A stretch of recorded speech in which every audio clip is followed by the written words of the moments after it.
ஆண்டவருடைய திருப்பெயருக்கு மாற்று உண்டாகும். இந்த வழிபாட்டுக்கு தொடக்கமாக பாமாலைகளில் 21வது பாமாலையை நாம் இசைக்க கேட்போம். சேனையின் கர்த்தா சீர் நிறை யெகோவா என்ற பாடலை நாம் இசைக்க கேட்போம்.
செய்வோம்.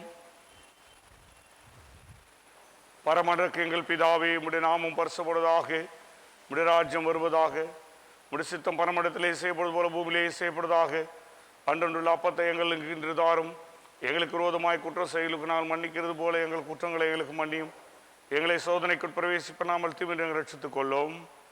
ஆமீன். எல்லா இருதயங்களும் எல்லா விருப்பங்களும் எல்லா ரகசியங்களும் அறிந்திருக்கிற அனைத்து ஆற்றலும் பொருதிய கடவுளே, நாங்கள் தேவத்தில் பரிபூர்ணமாக அன்பு கூறவும் உமது தூய நாமத்தை உத்தமமாக மகிமைப்படுத்தவும் எங்கள் கர்த்தராக இயேசு கிறிஸ்துவின் நிமித்தம் உமது தூய ஆவியின் ஏவுதலால் எங்கள் இதயத்தின் சிந்தனைகளை சுத்தம் பண்ணி அருளும். ஆமீன்.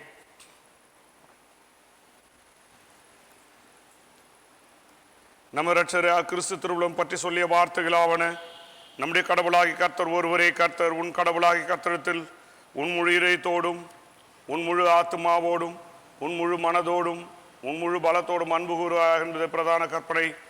இதற்கு ஒப்பாயிருக்கிற இரண்டாம் கற்பனை என்னவென்றால், உன்னிடத்தில் நீ அன்பு கூறுவது போல் பிறரிடத்திலும் அன்பு கூறுவாயாக என்பதே. இவைகளிலும் பெரிய கற்பனை வேறென்றும் இல்லை என்றார். கர்த்தாவே, எங்களுக்கு இறங்கி இந்த பிரமாணங்களை எல்லாவற்றையும் தர வேண்டும் என்று வேண்டிக் கொள்கிறோம். ஜெபம் செய்வோம். இந்நாளுக்குரிய சுருக்க ஜெபம்.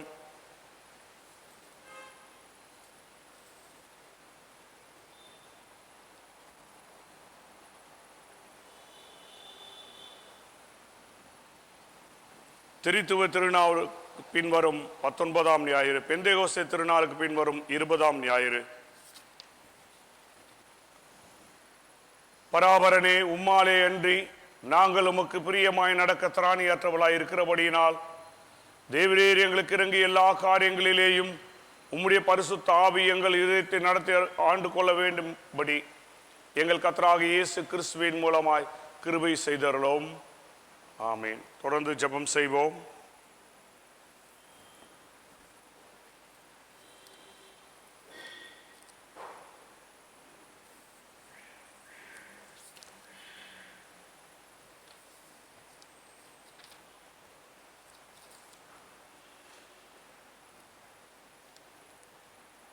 ஆலய பிரதிஷ்டைக்கான சுருக்க ஜெபம், ஆண்டு விழாவின் சிறப்பு ஜெபம். எல்லாம் வல்ல கடவுளே, போற்றுதற்குரிய உமது திருமைந்தன் எருசலேம் தேவாலய பிரதிஷ்டை பண்டிகைக்கு சென்று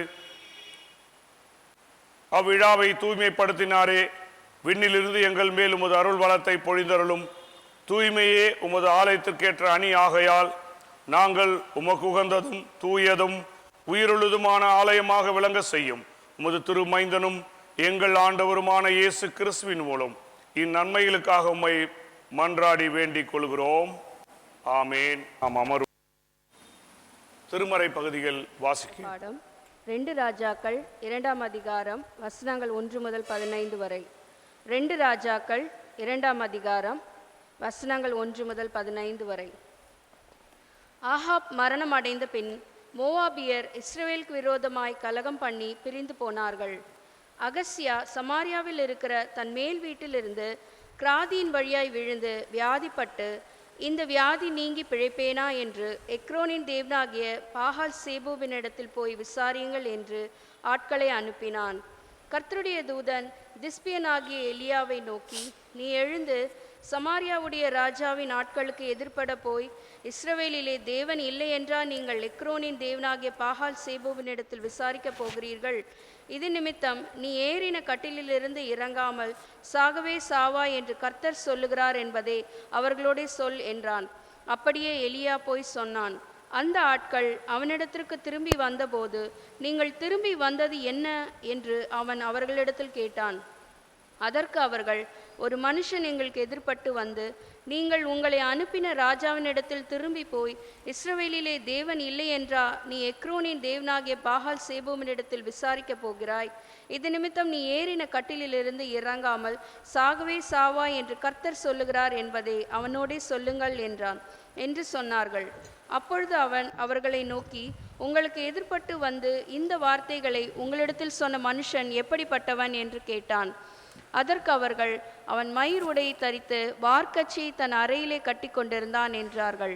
அப்பொழுது அவன் திஸ்பியனாகிய எலியாதான் என்று சொல்லி அவனிடத்திற்கு ஒரு தலைவனையும் அவனுடைய 50 சேவகரையும் அனுப்பினான். மலையின் உச்சியில் உட்கார்ந்திருக்கிற அவனிடத்தில் இவன் ஏறி போய், தேவனுடைய மனுஷனே, ராஜா உன்னை வர சொல்லுகிறார் என்றான். அப்பொழுது எலியா அந்த 50 பேரின் தலைவனுக்கு பிரதியுத்தரமாக, நான் தேவனுடைய மனுஷனானால் அக்கினி வானத்திலிருந்து இறங்கி உன்னையும் உன் 50 பேரையும் பட்சிக்க கடவது என்றான். உடனே அக்கினி வானத்திலிருந்து இறங்கி அவனையும் அவன் 50 பேரையும் பட்சித்தது.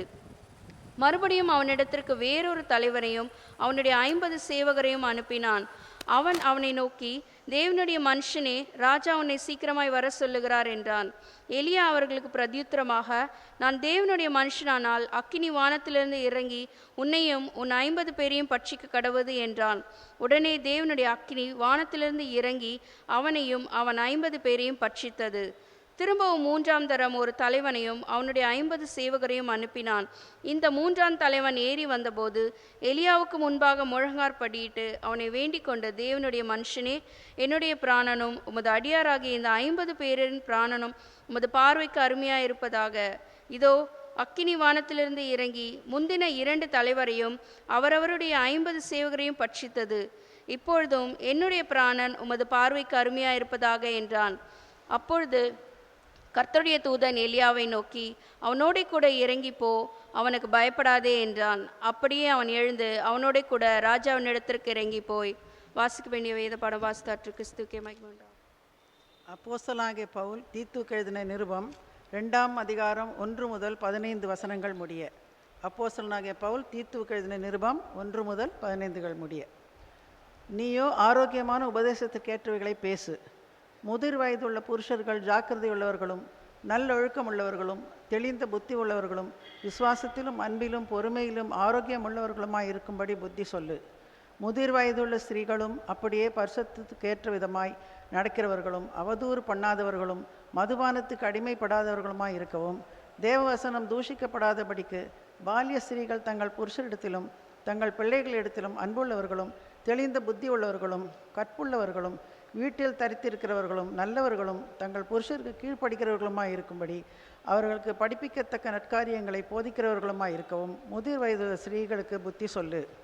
அப்படியே பாலிய புருஷரும் தெளிந்த புத்தி உள்ளவர்களுமாய் இருக்க நீ புத்தி சொல்லு.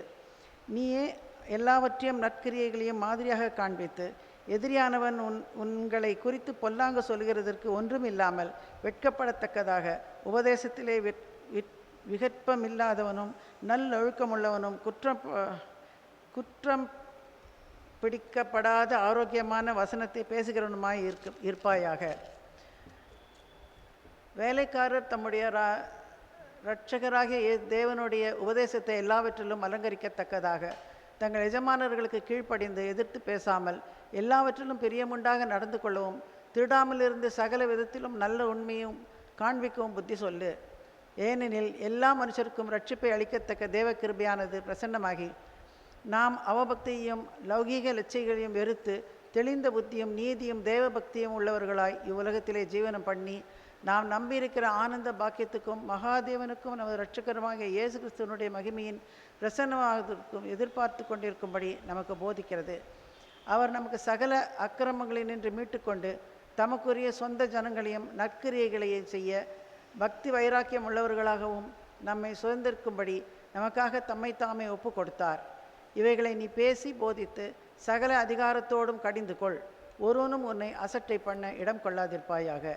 வாசிக்க வேண்டிய வாசகம் வாசித்து முடிந்தது. அது தூய யோவான் எழுதிய நற்செய்தி நூல் 3ஆம் அத்தியாயம் வாக்கியங்கள் 22 தொடங்கி 30 வரை உள்ள கடவுளுடைய வார்த்தையை நாம் படிக்க கேட்போம். தூய யோவான் எழுதின நற்செய்தி நூல் 3ஆம் அத்தியாயம் இறை வார்த்தைகள் 22 முதல் 30 வரை. இவற்றுக்கு பின்பு இயேசுவும் அவர்தம் சீடரும் யூதேயா பகுதிக்கு சென்றனர். அங்கே அவர்களோடு தங்கி திருமுழுக்கு கொடுத்து வந்தார். யோவானும் சலீம் என்னும் இடத்துக்கு அருகில் உள்ள ஐனோனில் திருமுழுக்கு கொடுத்து கொண்டிருந்தார். ஏனெனில் அங்கு தண்ணீர் நிறைய இருந்தது. மக்கள் அங்கு சென்று திருமுழுக்கு பெற்று வந்தார்கள். யோவான் சிறையில் அடைக்கப்படும் முன் இவ்வாறு நிகழ்ந்தது. ஒரு நாள் யோவானின் சீடர் சிலருக்கும் யூதர் ஒருவருக்கும் இடையே தூய்மை சடங்கு பற்றி விவாதம் எழுந்தது. அவர்கள் யோவானிடம் போய், ரபி, யோர்தான் ஆற்றின் அக்கறை பகுதியில் உம்மோடு ஒருவர் இருந்தாரே, நீரும் அவரை குறித்து சான்று பகர்ந்தீரே, இப்போது அவரும் திருமுழுக்கு கொடுக்கிறார், எல்லாரும் அவரிடம் செல்கின்றனர் என்றார்கள். யோவான் அவர்களை பார்த்து, விண்ணிலிருந்து அருளப்படாவிட்டால் எவரும் எதையும் பெற்றுக்கொள்ள முடியாது. நான் மேசியா அல்ல, மாறாக அவருக்கு முன்னோடியாக அனுப்பப்பட்டவன் என்று நான் கூறியதற்கு நீங்களே சாட்சிகள். மணமகள் மணமகனுக்கே உரியவர். மணமகனின் தோழரோ அருகில் நின்று அவர் சொல்வதை கேட்கிறார். அதில் அவர் பெருமகிழ்ச்சி அடைகிறார். என் மகிழ்ச்சியும் இது போன்றது. இம்மகிழ்ச்சி என்னுள் நிறைந்துள்ளது. அவரது செல்வாக்கு பெருக வேண்டும், எனது செல்வாக்கு குறைய வேண்டும் என்றார். வாசிக்க முடியாது தெரிந்து கொள்ளப்பட்ட நற்செய்தி பகுதி வாசித்து முடிந்தாயிற்று. கிறிஸ்துவே உமக்கு மகிமை உண்டாவது அறிவிக்கப்படும். திருச்சபைக்கான அறிவிப்புகள். கடவுளின் அருளால் நமது தூய தோமா தமிழாலயத்தின் 162ஆம் ஆண்டு நிறைவு விழா வாழ்த்துக்களை திருச்சபையார் அனைவருக்கும் ஆயர் மற்றும் சேகர குழுவினர் சார்பில் மகிழ்ச்சியோடு தெரிவித்துக் கொள்கிறேன். ஆண்டு விழா சிறப்பு வழிபாடு இன்று காலை 7:30 மணி மற்றும் 10 மணிக்கும் நடைபெறும். காலை 7:30 மணி வழிபாட்டில் ஏரியா 1, 2, 3 வசிப்பவர்களும் 10 மணி வழிபாட்டில் 4, 5, 6 ஏரியாவில் வசிப்பவர்களும் கலந்து கொள்ளும்படி கேட்டுக்கொள்ளப்படுகிறீர்கள். பேராய மற்றும் அரசின் அறிவுறுத்தலின்படி ஆலயத்தில் தனி மனித இடைவெளியை கடைபிடித்து அமர்வது, முகக்கவசம் அணிவது, கிருமி நாசினி பயன்படுத்தி கைகளை சுத்தம் செய்வது மற்றும் உடல் வெப்பநிலை பரிசோதனை செய்வது கட்டாயம் பின்பற்றும்படி கேட்டுக்கொள்ளப்படுகிறீர்கள்.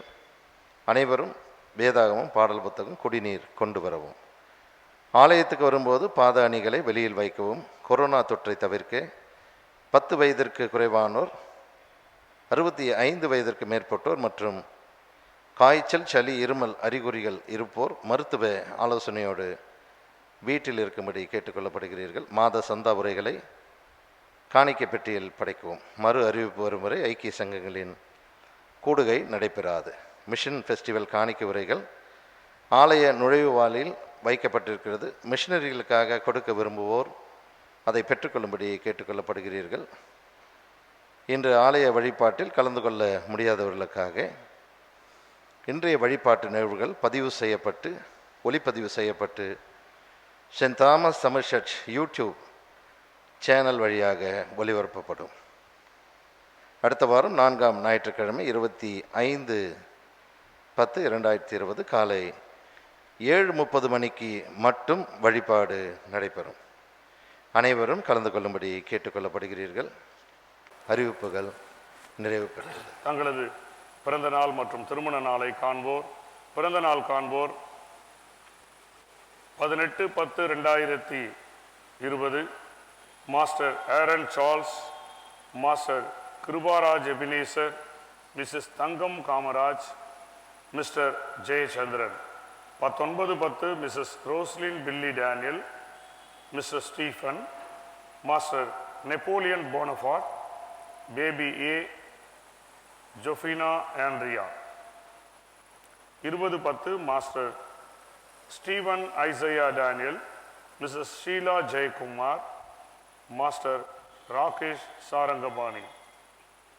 21/10 Mr Martin Paul, 22/10 Mrs Jhansi Dhanaraj, Mrs T Getsy.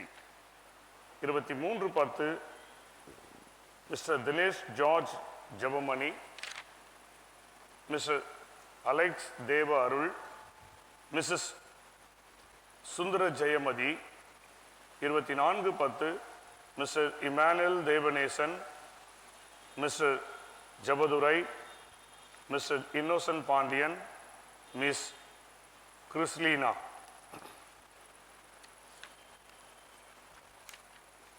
இந்த வாரத்தில் தங்களது திருமண நாளை காணும் தம்பதியர் 20/10/2020 Mr and Mrs John Meshach தம்பதியர், Mr and Mrs Joseph Immanuel Thamba தம்பதியர்.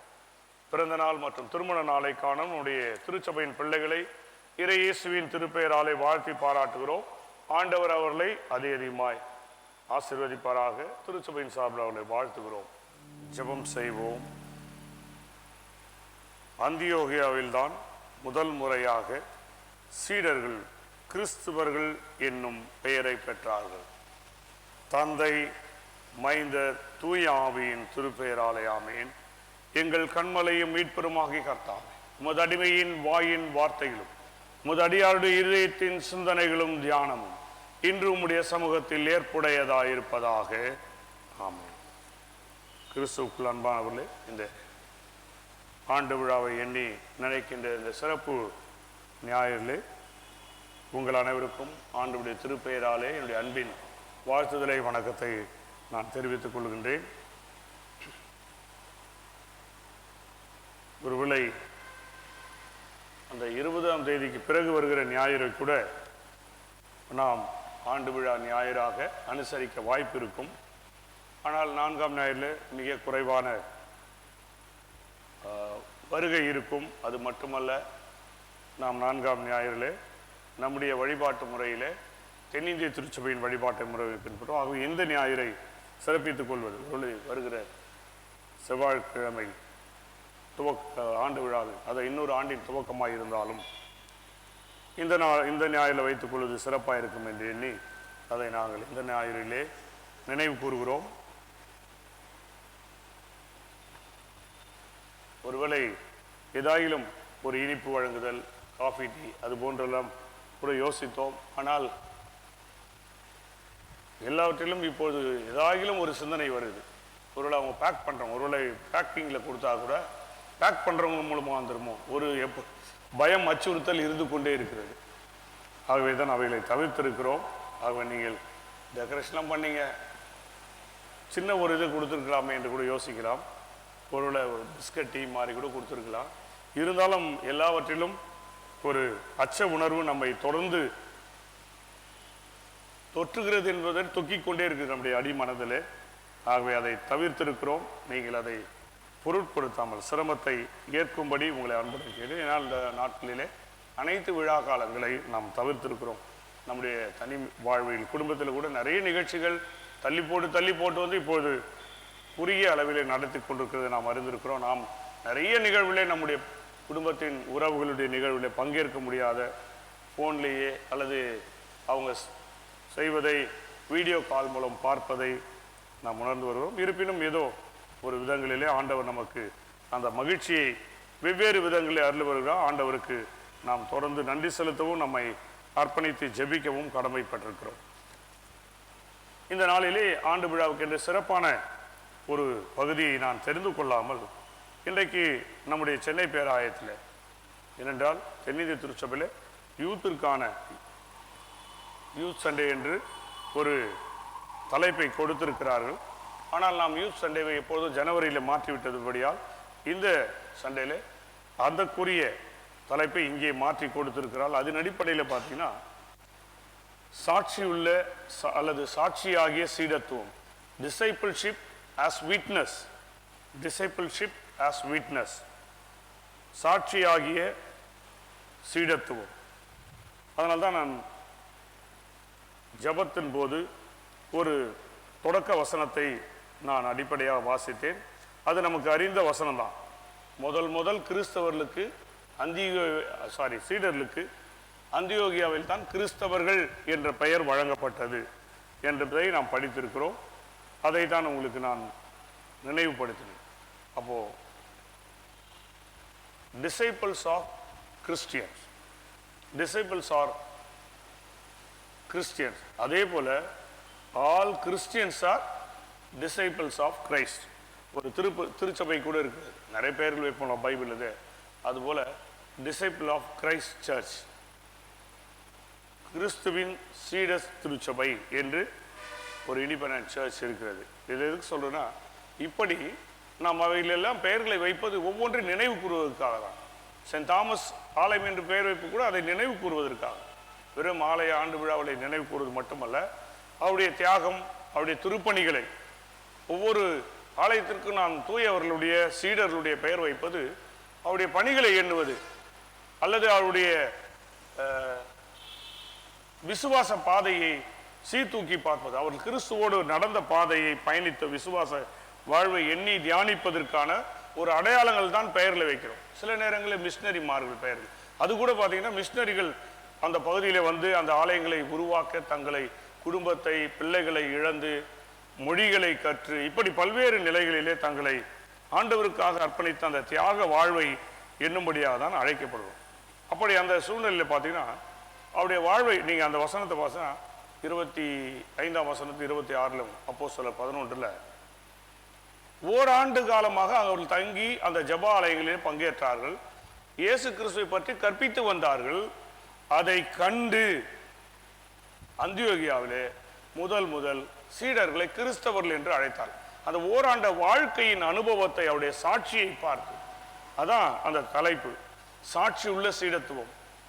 அந்த சீடர்கள் சாட்சியா இருந்தா வேற யாரும் இல்லை, தே ஆர் கிறிஸ்டியன்ஸ், கிறிஸ்துவை உடையவர்கள், கிறிஸ்துவின் அடியவர்கள் என்கின்ற அந்த சிந்தனையை அங்கு அந்த பெயராக அவர்களுக்கு சூட்டினார்கள். இந்த சீடர்கள் என்பதையே நீங்கள் ஆங்கில வார்த்தையிலே நீங்கள் பார்த்தீங்கன்னா டிசைபிள்ஸ், அந்த டிசைபிள்ன்ற வார்த்தையில் இன்னொரு வார்த்தை இருக்குது, நமக்கு தெரிந்த வார்த்தை டிசிப்ளின். இரண்டும் தொடர்புடைய வார்த்தைகள். டிசிப்ளின், டிசைபிள், அது ரெண்டுமே பார்த்தீங்கன்னா யார் ஒருத்தர் ஒரு குருவுக்கு சீடராக இருக்கணும்னா டிசிப்ளினா கட்டுப்பாடோடு அவர் சொல்வதை கற்றுக்கொள்வது, அவர் சொல்வதை மாத்திரமல்ல, அவர் கற்றுத்தருவதை மாத்திரமல்ல, அவருடைய வாழ்க்கையை பின்பற்றுவது. நான் ஏற்கனவே கூட சொல்லியிருக்கேன்னு நினைக்கிறேன். அந்த சீடத்துவம் என்பது ஒரு குரு இருந்தார், அவருக்கு 3-4 சீடர்கள் நெருக்கமாக, நிறைய பேர் வந்து சீடர்கள் வந்துட்டு போவாங்க, சீடர்கள் சீஷிகள் என்று. இல்லை நிறைய ஆசிரமங்களில் கூட இப்போது எல்லாம் சீடர்களை விட சீஷிகள் தான் அதிகமாய் போய் சேருகிறதை நாம் செய்தித்தாட்களில் தொலைக்காட்சியில் வாசித்து காண்கிறோம். அதுபோல் நீங்கள் பார்த்தீங்கன்னா சீடர்கள் சீஷிகள் இருப்பார்கள். அதுபோல் ஒரு 4 சீடர்கள் எப்பொழுதும் கூட இருப்பார்லாம். ஒரு பெரிய குரு, ரொம்ப பக்தி வாய்ந்த, நல்ல ஆன்மீக பாதையில் மக்களுக்கு பொது காரியங்களை போதிக்கிற ஒரு குரு. அவரை பின்பற்றி கொண்டே வரும்போது அவர் என்னெல்லாம் சொல்வார் அதை மாத்திரமல்ல, அவர் செய்வதெல்லாம் கூட செய்வார். அந்த குரு பற்றினாலே நான் உங்களுக்கு சொல்லியிருக்கிறேன். அவருக்கு ஒரு முறை தொண்டையில் அதிகமான புண் அல்லது அதிகமான வலி, கொஞ்சம் இன்ஃபெக்ஷன் ஆயிருக்கு. இப்போ இன்ஃபெக்ஷனுக்காக தான் நம்ம இந்த மாஸ்க் போடுறது, சானிடைசர் பண்ணுவது, இதெல்லாம் பண்ணியிருக்கோம். அப்படி இருக்கும்போது அவர் இரும்பி எச்சிலை துப்பினார். இப்போது இருக்கிற அந்த எஸ்ஓபியில் ஒன்று, எங்கேயும் நம்ம என்ன பண்ணக்கூடாது, தும்புதல் எச்சிதல் நம்முடைய ஆலய வளாகத்தில் மாத்திரம் பொது இடங்களில் துப்பக்கூடாது, அவைகளை செய்யக்கூடாது. அதற்கான முறைகளை ஹேண்ட் கர்ச்சிப்போ அல்லது என்றால் ஒரு இந்த டிஷ்யூ பேப்பர்ஸை வைத்து செய்து அதை கூட பக்குவமாக அகற்ற வேண்டும் என்று சொல்லுகிறார்கள், அந்த தொற்று பரவாமல். ஆனால் இந்த ஒரு சீடன் மாத்திரம் அவர் இருமும்போது துப்பும்போது தன் இரு கரங்களை வைத்து அப்படியே பிடித்து அப்படியே குடிச்சிட்டாங்க. யோசிச்சு பாருங்க, நமக்கு சொல்வதற்கு கேட்பதற்கு அருவருப்பாய்.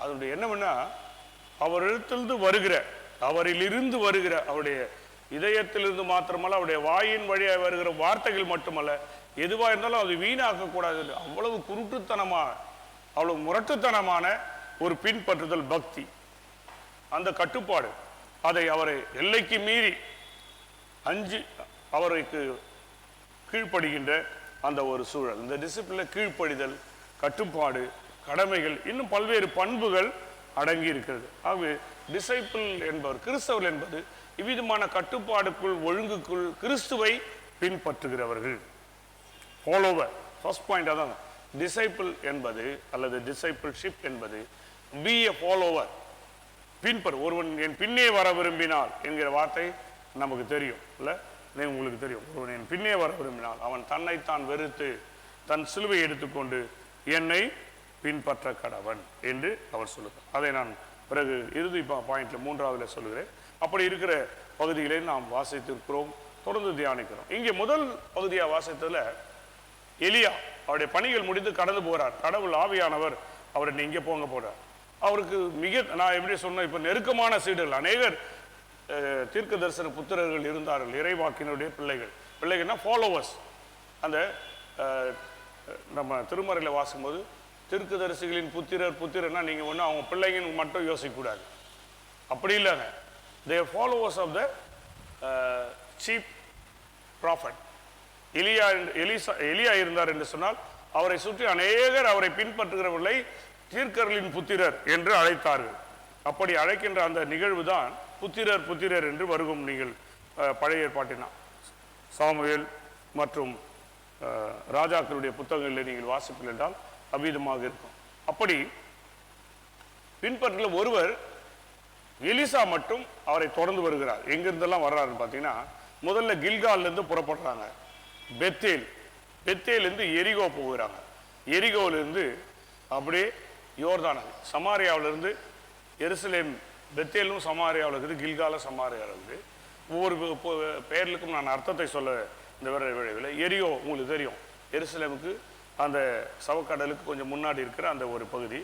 எரிகோ எருசலேம் பக்கம் உள்ளது. அங்கிருந்து யோர்தான் நதிக்கரையை கடக்க போறார். ஒவ்வொரு இடத்துல வந்து கொண்டே இருக்கிறார். அந்த ஒவ்வொரு பகுதியில் நீங்க சொல்லும்போது பார்த்தீங்கன்னா, உங்களுடைய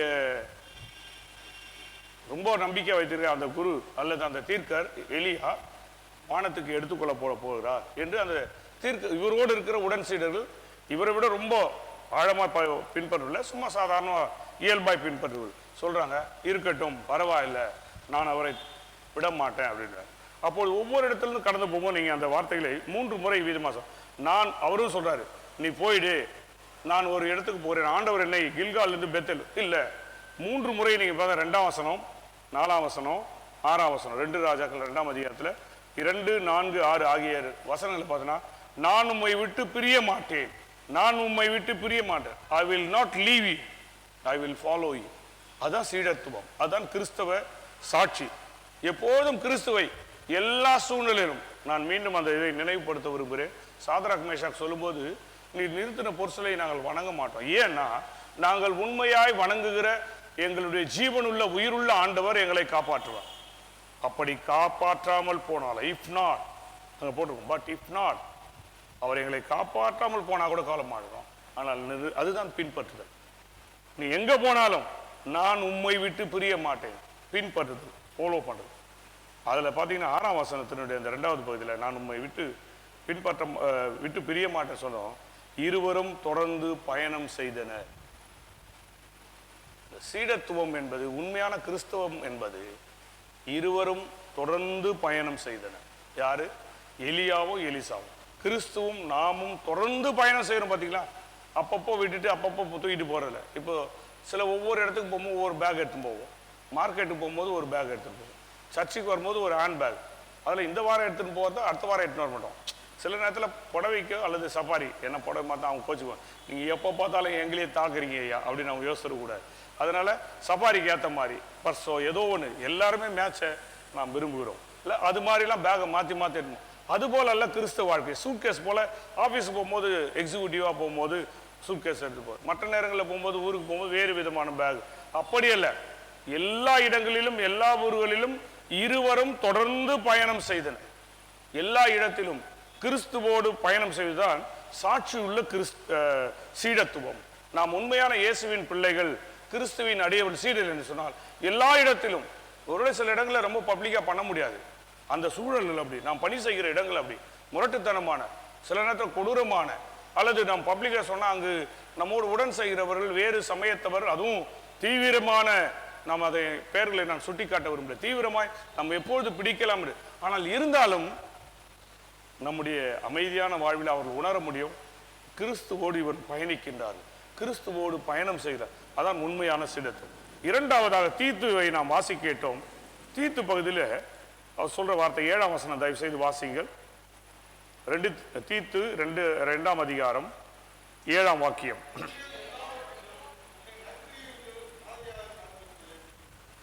நீ எல்லாவற்றிலும் மாதிரியாய் காண்பித்து. நான் இதை திருவிழிய பகுதியிலிருந்து நான் வாசித்து காட்டுகிறேன். நற்செயல்களை செய்வதில் எல்லா வகையிலும் நீயே முன்மாதிரியாயிரு. பிறகு வருது, நாணயத்தோடும் கண்ணியத்தோடும் கற்றுக்கொடு. ஆனால் நீ எல்லாவற்றிலும், நற்செயல்களை செய்வதில் எல்லா வகையிலும் நீயே முன்மாதிரியாயிரு. Be a model. அப்போ be a follower is a discipleship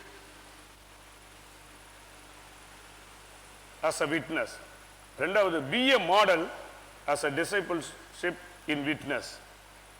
அந்த மாடல் என்பதற்கு இன்னொரு வார்த்தை, எப்படி ஃபாலோவர் என்ற மாதிரி, இட்ஸ் a doer, செயலாற்றுகிறவர். வெறும் பின்பற்றுது. நிறைய பேர் நம்ம பின்பற்றுறோம். ஒழுங்கா கோயிலுக்கு வருவோம், ஒழுங்கா பைபிள் வாசிப்போம், அதெல்லாம் பின்பற்றுது. ஒழுங்கா ஜெபம் பண்ணுவோம், நிறைய பேர் உபவாசிப்போம்.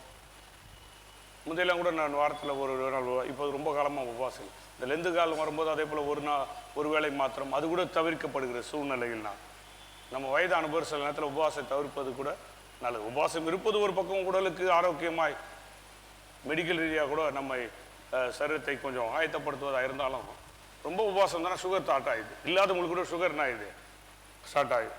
அப்படியெல்லாம் சூழ்நிலைக்கு. அதனால் அது சொல்லவில்லை. அது நம்முடைய என்ன சொல்ற மனநிலை, உடல்நிலை பொறுத்து நாம் அதை அமைத்துக் கொள்ளலாம். தவறில்லை, இருப்பதும் தவறில்லை, இல்லாமல். ஆனால் இவைகளெல்லாம் பின்பற்றுவதற்கான ஒரு அடையாளங்கள். ஆனால் மாதிரியா இருப்பது என்பது செயல் வடிவமாக்குது. நற்செயல்களை செய்வதில் doer, be a doer, be a model. நாம் எல்லாருக்கும் சாட்சியாக இருப்பது என்பது, சாட்சியாய் நாம் இந்த செயல்பாடுகளில் கட்டுப்பாடுகளில் இருப்பது மாத்திரமே, சாட்சியாக நம்முடைய வாழ்வை நடத்துவது, பயணிப்பது மாத்திரமல்ல, அந்த பயணிக்கின்ற வாழ்க்கையில் கிறிஸ்தவனாய் செயல்படுத்துவது. 15ஆம் வசனத்தை நான் உங்களுக்கு வாசிக்கிறேன். நீ இவை பற்றி பேசு, முழு அதிகாரத்தோடும் அறிவுறுத்து கடிந்து கொள். யாரும் உன்னை தாழ்வாக மதிப்பிட இடம் அளிக்காதே. யாரும் உன்னை தாழ்வாக மதிப்பிட. அப்போ நம்முடைய செயல்பாடுகளில் யாரும் உன்னை தாழ்வாக அண்டர் எஸ்டிமேட் பண்ண, don't give room for under estimation. ஒரு கிறிஸ்தவன் சொன்னா போப்பா அவரை பற்றி தெரியாதா என்று அவர்கள் தாழ்வாக மதிப்பிடாதபடி, கணிக்காதபடிக்கு நம்முடைய செயல்பாடுகள், நம்ம ஒருவேளை போய் சேர்ல உட்காரும் போது ஜெபம் பண்ணிட்டு கூட கண்ண மூடி அப்படியே ஆரம்பிப்போம், அதெல்லாம் பின்பற்றுதல். ஆனால் அதற்கு பிறகு நடக்கிற நிகழ்வுகளிலே, செயல்களே, பணிகளாலும், நம்முடைய வாழ்விடங்களில், நம்ம சுற்றி வாழ்கிற இடங்களிலே, நாம் இருக்கின்ற குடியிருப்புகள், இப்படியெல்லாம் இருக்கிற அந்த செயல்பாடுகளை பார்க்கும்போது நம்மை தாழ்வாய் மதிப்பிடாதபடி இருக்க நாம் அழைக்கிறோம். யோவான் எழுதின நற்செய்திகளுக்கு திருப்பிக் கொள்ளுங்கள். 3ஆம் அத்தியாயத்தில்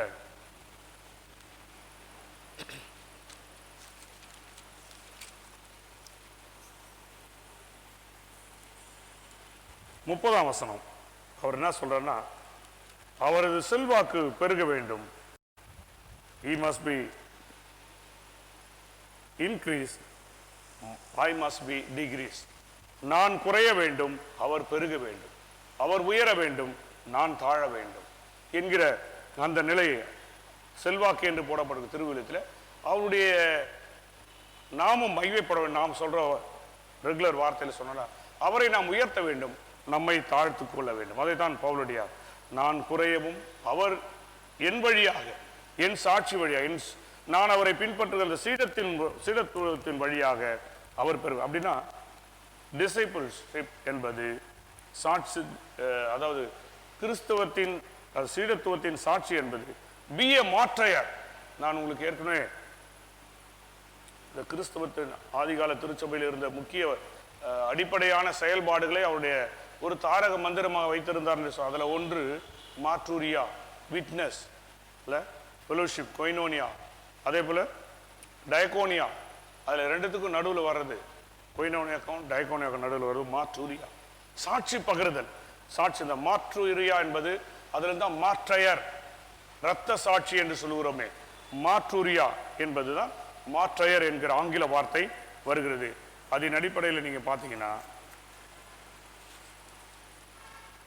தியாகியா இருக்கு, செல்ஃப் கிவர், பி எ செல்ஃப் கிவர், தன்னையே அர்ப்பணிக்கின்றவர். இப்போதுதான் நான் உங்களுக்கு பிறகு வாசித்து சொல்லுகிறேன் என்று சொன்னேன். ஒரு வாசியங்கள் மத்தேயு 16:24 சீடத்துவத்தை பற்றி ஆண்டவர் சொல்லும்போது, மத்தேயு 16ஆம் அத்தியாயம் 24ஆம் வசனம்.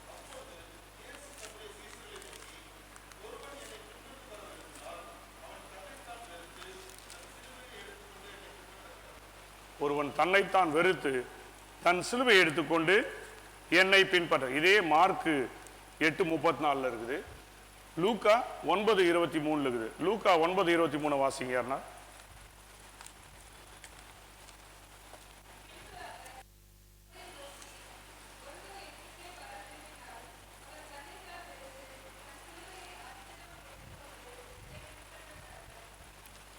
இங்க ஒரு வித்தியாசம், மத்தேயுவிலும் மார்க்கிலும் ஒரே மாதிரி. ஒருவன் என் பின்னே வர விரும்பினால் அவனை தன்னைத்தான் வெறுத்து தன் சிலுவை எடுத்துக்கொண்டு பின்பற்ற வேண்டும். ஆனால் லூக்கா 9:23 பார்த்தீங்கன்னா, நான் திருவிலிய பகுதியிலிருந்து வாசிக்கிறேன். பின்பு அவர் அனைவரை நோக்கி, என்னை பின்பற்ற விரும்பும் எவரும் தன்னலம் துறந்து தம் சிலுவையை நாள்தோறும் அனுதினமும் தூக்கி கொண்டு என்னை பின்பற்ற கடவுள். இந்த தூக்கி கொண்டிருந்தது சுமத்தல் என்கிற வார்த்தை பழைய பவர் மொழி பேரில் போடுது. அது ஒரு நல்ல வார்த்தை. தூக்குறதுக்கும் சுமக்கிறதுக்கும் வித்தியாசம் இருக்குது. நான் ஏற்கனவே சொன்னேன், பின்பற்றதில் வந்து சூட்கேஸ், பைகளை நாம் எடுத்து செல்கிறோம். ஹேண்ட்லிங் அதுதான் ஒருத்தர் சொல்லும்போது சொல்ல, cross have no handle, cross has no handle. கிராஸுக்கு என்ன கிடையாதுங்க, ஹேண்டில். சூட்கேஸ்க்கு ஹேண்டில் இருக்குது, இல்லை பாக்ஸுங்களுக்கு ஹேண்டில் இருக்குது, ஆனால் கிராஸுக்கு ஹேண்டில் இல்லை. ஏன்னா ஹேண்டில் இருந்தால் நம்ம என்ன பண்ணலாம், சிலுவையை தூக்கிட்டு போகலாம். சிலுவை என்பது சுமத்தல். நம்ம கோயிலில் கூட வரும்போது நம்முடைய ஆலய வழிபாடுகளில் சிலுவையை தூக்கி கொண்டு தான் வர்றோம். சிலுவையை சுமத்தல் என்பது வேறு, சிலுவையை தூக்கிட்டு வர்றது, சிலுவையை பிடித்து கொண்டு வருவது என்பது வேறு. அதுக்கெல்லாம் நம்ம ரெடியாகிறோம். சிலுவையை தூக்குவதற்கும் சிலுவையை பிடிப்பதற்கும். அதில் கூட ஒருத்தர் சொல்லும்போது இஸ் அ கிராஸ் பேரர். அவருக்கு ஒரு தனி கலர் அங்கி, அதாவது மற்றெல்லாம் ஒயிட்னா நடுவில் அவருக்கு ரெட்டாக இருக்கும். நீங்கள் வித்தியாசங்களை சில வழிபாட்டு முறைகளில் பார்க்கலாம். அப்போ பார்த்தீங்கன்னா அந்த சிலுவையை தூக்கி செல்லுதல், சிலுவையை எடுத்து செல்லுதல். ஆனால் இங்கே பார்த்தீங்கன்னா அனுதினமும் என்னை சிலுவையை சுமந்து கொண்டு பின்பற்றக்கூடாது. சுமத்தல் என்பது ஆண்டவர் தோளின் மேல் சுமந்தார். நிறைய பேர் நமக்கு முன்னாடி சிலுவையை தொங்க விட்டுருப்போம், இன்க்ளூடிங் பிஷப், இல்லை நான் வேற எதையும் சொல்ல விரும்பல பார்த்தீங்கன்னா. ஆனால் சிலுவை என்பது தோளிலே தொங்க வேண்டுவது, அதாவது கழுத்திலே தொங்குகிறதல்ல, நம்முடைய அணிகலன்களை தொங்குகிறதல்ல. சிலுவை என்பது நம்முடைய தோளிலே சுமக்கின்ற ஒன்று. அனுதினமும் சுமந்து கொண்டு என்னை பின்பற்ற. We should bear the cross. அணிந்து கொள்ளுதல் என்பது இந்த பேர் என்ற வார்த்தையை தோளில் சுமக்கிறது. நான் உங்களை தோளில் சுமந்தேன். ஒரு மேய்ப்பன் நசல் கொண்ட ஆட்டுக்குட்டிகளை தோளில் சுமப்பது போல நான் உங்களை சுமந்து ஏந்தி நடந்து வந்தேன் என்று ஏசாயால சொல்லுகிறார். அதுபோல நாம் சிலுவையை சுமத்தல், பிஏ மாற்ற என்றால் இப்ப எல்லாரும் ரத்த சாட்சியா போய் மறிக்கிறது இல்லை. ஆண்டவருடைய சிலுவையை சுமத்தல், அல்லது இன்னும் இங்கே போனீங்கன்னா உன் சிலுவை, தன் சிலுவையை தன்னலம் துறந்து நம்முடைய, அதாவது தியாகியாயிரு, இந்த மாற்றாயர் என்பதுக்கு இன்னொரு வார்த்தை என்ன? தியாகி. இல்லை, இவங்கெல்லாம் தியாகி பென்ஷன் வாங்குறாரு, தியாகின்றதுனால அரசாங்கம் இவருக்கு இதை வழங்கி இருக்குன்னு சொல்லுகிறோம் அல்லவா? அப்படியே தியாகம் செய்வது, தங்களுடைய வாழ்வை அர்ப்பணம் செய்வது அதற்காக, இந்த நாட்டிற்காக. அதுபோன்று நாம் கிறிஸ்துவுக்காக எதையும் இழக்க, சிலுவை என்பது losing ourselves for cross and the Christ we lose everything. எதையும் இழக்க நாம் தயாராக இருப்பதுதான். ஒரே ஒரு வசனத்தை வாசித்து முடிப்போம். மத்தேயு 10:38. மத்தேயு 10:38.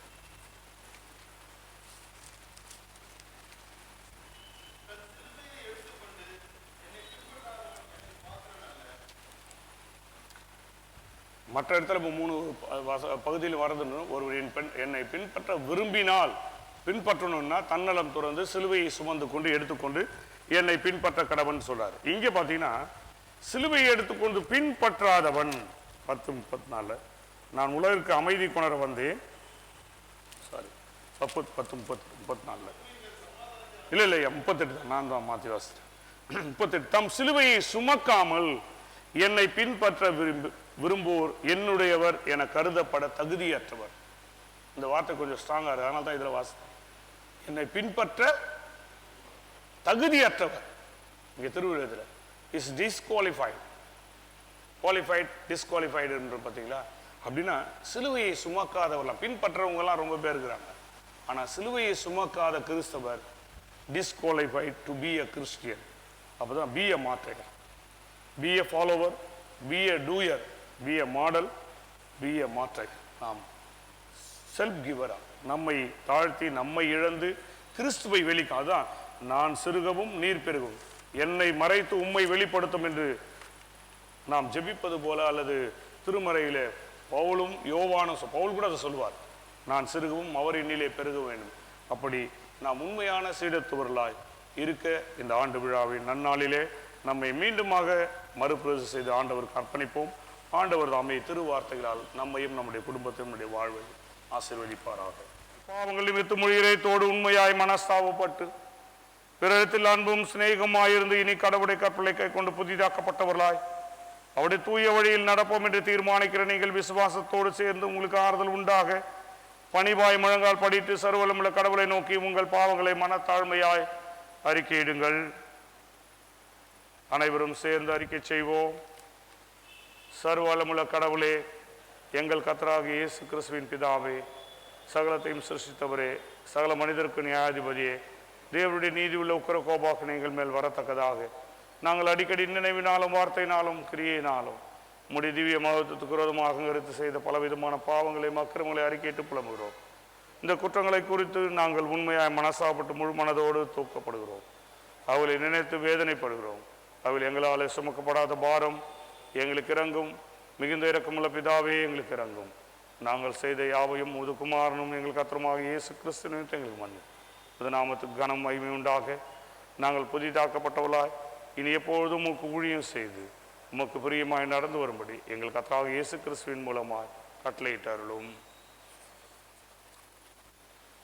உத்தம மனஸ்தாபத்தோடு உண்மையான விசுவாசத்தோடு தமிழத்திற்கு மனம் திரும்புகிற யாவருக்கும் பாவமன்னிப்பு அருளி மிகுந்த இரக்கமாக வாக்குத்தத்தம் செய்திருக்கிற நமது ஆண்டவராக நம்முடைய பரமபிதாவாகிய சர்வவல்லமுள்ள கடவுள் நம்முடைய கர்த்தராகிய இயேசு கிறிஸ்துவின் நிமித்தம் உங்களுக்கு இறங்கி உங்கள் பாவங்கள் எல்லாவற்றையும் மன்னித்து அவையிலின்று உங்களை விடுதலையாக்கி சகல நன்மையிலும் உங்களை உறுதிப்படுத்தி நிலைநிறுத்தி உங்களை நித்திய ஜீவ கரையில் சேர்ப்பாராக. ஆமீன். தமிழத்தில் உண்மையாய் மனம் திரும்புகிற யாவருக்கும் நம்ம இரட்சகராக கிறிஸ்து திருவுளம் பற்றுகிற ஆறுதலான வார்த்தைகளை கேளுங்கள். வருத்தப்பட்டு பாரம் சுமக்கிறவர்களே, நீங்கள் எல்லாரும் இடத்தில் வாருங்கள், நான் உங்களுக்கு இளைப்பாறுதல் தருவேன். கடவுள் தம்முடைய ஒரே பேரான குமாரனை விசுவாசிக்கும் எவன் அவன் கெட்டு போகாமல் நித்திய ஜீவனை அடையும்படிக்கு அவரை தந்தரளி இவ்வளவாய் உலகத்தில் அன்பு கூர்ந்தார். பாவிகளை ரட்சிக்க கிறிஸ்து இயேசு உலகத்தில் வந்தார் என்கிற வார்த்தை உண்மையும் எல்லா அங்கீகரிப்புக்கும் பாத்திரமானது. ஒருவன் பாவம் செய்வானால் நீதிபராக இயேசு கிறிஸ்து நமக்காக பிதாவிடத்தில் பரிந்து பேசுகிறவராயிருக்கிறார். நம்முடைய பாவங்களை நிவர்த்தி செய்கிற கிருபாதார பலி அவரே. உங்கள் இதயத்தை உயர்த்துங்கள். நம்முடைய கர்த்தராகிய கடவுளுக்கு ஸ்தோத்திரம் செலுத்த கடவோம். கர்த்தாவே, பரிசுத்த பிதாவே, சர்வவல்லமுள்ள நித்திய கடவுளே, நாங்கள் எக்காலத்தில் எவ்விடத்திலும் தேவருக்கு ஸ்தோத்திரம் செலுத்துவது தகுதியும் நீதியும் எங்களுக்கு விசேஷ கடமையுமா இருக்குது. ஆதலால் தூதரோடும் பிரதான தூதரோடும் பரமசபை அனைத்தோடு நாங்கள் உமது மகிமையுள்ள நாமத்தை புகழ்ந்து மேன்மைப்படுத்தி, சேனைகளின் கர்த்தராகிய கடவுளே, நீர் பரிசுத்தர் பரிசுத்தர் பரிசுத்தர், வானமும் பூமியும் மகிமையால் நிறைந்திருக்கின்றன, உன்னதமானவர் தேவனுக்கு மகிமை உண்டாவது, இடைவிடாமல் நம்மை ஸ்தோத்திரிக்கிறோம். ஆமென். கர்த்தரின் நாமத்தினாலே வந்தவர் வருவா ஸ்தோத்திரிக்கப்பட்டவர், உன்னதத்திலே ஓசன்னா. எங்கள் அன்பின் திரியக ஆண்டவரை மீண்டுமாக எங்களை அர்ப்பணிக்கின்றோம். எங்களை உமக்கு அர்ப்பணிப்பதற்கு அடையாளமாக நாங்கள் படைத்திருக்கிற இந்த பழத்தை ஏற்று அங்கீகரித்து ஆசீர்வதிக்கும்படியாக ஜெபிக்கிறோம். ஆலய பிரதிஷ்டை நினைவு வழிபாடாக இந்த ஞாயிறை நாங்கள் சிறப்பித்திருக்கும் போது எங்களை மீண்டுமாக குடும்பத்தையும் எங்களையும் உமக்கு நாங்கள் அர்ப்பணித்து உம்முடைய ஆலயத்தோடு இணைந்து எங்களை பிரதிஷ்டை செய்து கொள்கிறோம். எங்களை அர்ப்பணித்து விடுகிறோம். உம்முடைய சிலுவையை சுமந்து கொண்டு அனுதினமும் பின்பற்ற, உம்முடைய சிலுவையை சுமந்து கொண்டு அனுதினமும் நாங்கள் செயல்படுத்த, உம்மோடு பயணிக்க, உம்முடைய சிலுவையை சுமந்து கொண்டு எங்களுடைய தன்னலத்தை துறந்து உம்மை வெளிக்காட்ட, எங்களை மறைத்து எங்களிலே உம்மை பிறர் சாட்சியாக காண அருள் புரியும்படியாக நான் ஜெபிக்கிறோம். எங்களை தாழ்த்து தருகிறோம். உம்முடைய பேரருள் எங்களில் இருக்கும்படியாக ஜெபிக்கிறோம். நீர் உம்முடைய தியாகத்தை சிலுவையிலே எங்களுக்காக தந்தீர். உம்முடைய திருக்குமாரன் வழியாக எங்களுக்கு அதை வெளிப்படுத்தினீர். அந்த தியாக அடையாளமாய் சின்னமாய் இருக்கின்ற திருவிருந்திலே நாங்கள் பங்கு கொள்ள இயலாவிட்டாலும் அந்த திருவிருந்தின் ஆசீர்வாதத்தை, தன்மைகளை, மகிழ்ச்சியை, அதற்கான ஆண்டவரே அச்சு அடையாளங்களை எங்கள் இதயத்திலே உணர அருள் புரியும். திருவிருந்து என்கின்ற புனித சாக்கிரமத்திலே கலந்து கொள்ள இயலாவிட்டால், அதை பகிர முடியாத சூழ்நிலை இருந்தாலும் அதை காட்டிலும் மேன்மையான ஆசீர்வாதத்தை உணர நீர் எங்களுக்கு அருள் தரும்படியாய் வேண்டுகிறோம். எங்களுடைய திருச்சபையின் குடும்பங்களுக்காக மீண்டுமாய் ஜெபிக்கிறோம். எங்களை அர்ப்பணிக்கின்றோம். உம்முடைய பேரருள் எங்களில் பெருக செய்ய வேண்டுமாய் வேண்டுகிறோம். அதை நாங்கள் சிறப்பாக வருகின்ற நாட்களில் இயல்பாக நாங்கள் திருவிருந்திலே பங்கேற்பதற்கான சூழலை வெகு விரைவில் கட்டளிடுவீராக. அதற்கான அனுபவத்தை தொடர்ந்து நாங்கள் ஒவ்வொரு ஞாயிறும் உணர அருள் புரியும். இயேசுவின் அன்பு நாமத்தில் வேண்டுகிறோம். எங்கள் தாயும் தந்தையுமான அன்பின் நல்ல ஆண்டவரே, ஜெபம் செய்வோம். பரமண்டலத்திற்கு எங்கள் பிதாவே, உம்முடைய நாமம் பரிசுத்தப்படுவதாக, உம்முடைய ராஜ்யம் வருவதாக, உம்முடைய சித்தம் பரமண்டலத்திலே செய்யப்படுவது போல பூமியிலே செய்யப்படுவதாக. அன்றன்றுள்ள எங்கள் அப்பத்தை எங்களுக்கு இருந்தாரும், எங்களுக்கு விரோதமாய் குற்ற செயலுக்கு நாங்கள் மன்னிக்கிறது போல எங்கள் குற்றங்களை எங்களுக்கு மன்னியும். எங்களை சோதனைக்கு பிரவேசி பண்ணாமல் தீமை ரட்சித்துக் கொள்ளும். ராஜ்யமும் வல்லமையும் மகிமையும் என்றென்றைக்கும் உடையவைகளே. ஆமென். உன்னதத்திருக்கிற தேவனுக்கு மகிமையும் பூமியிலே சமாதானமும் மனுஷர் மேல் பிரியமும் உண்டாவதாக. கர்த்தராகிய பராபரனே, பரமராஜாவே, சர்வத்துக்கும் வல்ல பிதாவாகிய தேவனே, உம்மை துதிக்கிறோம், உம்மை புகழுகிறோம், உம்மை வணங்குகிறோம், உம்மை மகிமைப்படுத்துகிறோம். உமது சிறந்த மகிமையை உங்கள் தோத்திரம் செலுத்துகிறோம். கர்த்தராயிருக்கிற ஒரே பேரான குமாரனாகிய இயேசு கிறிஸ்துவே, கர்த்தராகிய பராபரனே, பிதாவின் சுதனே, உலகத்தின் பாவத்தை சுமந்திருக்கிற தேவ ஆட்டுக்குட்டியே எங்களுக்கு இறங்கும். உலகத்தின் பாவத்தை சுமத்திருக்கிறவரே எங்களுக்கு இறங்கும். உலகத்தின் பாவத்தை சுமத்திருக்கிறவரே எங்கள் ஜெபத்தை ஏற்றுக்கொள்ளும். தேவனாக பிதாவின் வலதுபார் வீட்டுக்கிறவரே எங்களுக்கு இறங்கும். நீரே பரிசுத்த, நீரே கர்த்தர், இயேசு கிறிஸ்துவே தேவரின் ஒருவரே, பரிசுத்த ஆவியோடே தேவனாகிய பிதாவின் மகிமையிலே உன்னதமானவராயிருக்கிறீர். ஆமென். எல்லா புத்திக்கும் மேலான கடவுளுடைய சமாதானம் உங்களோடு இருந்து நீங்கள் கடவுளையும் அவருடைய குமாரனாகிய நம்முடைய நாதர் இயேசு கிறிஸ்துவை பற்றிய அறிவிலும் அன்பிலும் நிலைத்திருக்கும்படி உங்களுடைய இருதயத்தை சிந்தையை காக்க கடவுது. தந்தை, மைந்தர், தூய ஆவியாகிய சர்வல பொருந்தி கடவுளுடைய ஆசீர்வாதம் உங்களுக்குள்ளே இருந்து எப்பொழுதும் உங்களுடைய நிலைத்திருக்க கடவுது.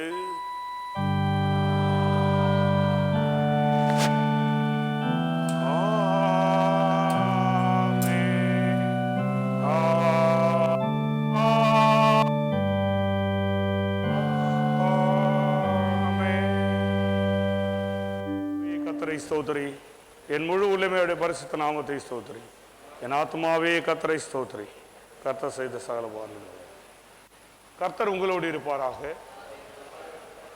சமாதானத்தோടെ போக கடவோம். கர்த்தருடைய நாமத்தினாலே ஆமென்.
நீதி செய்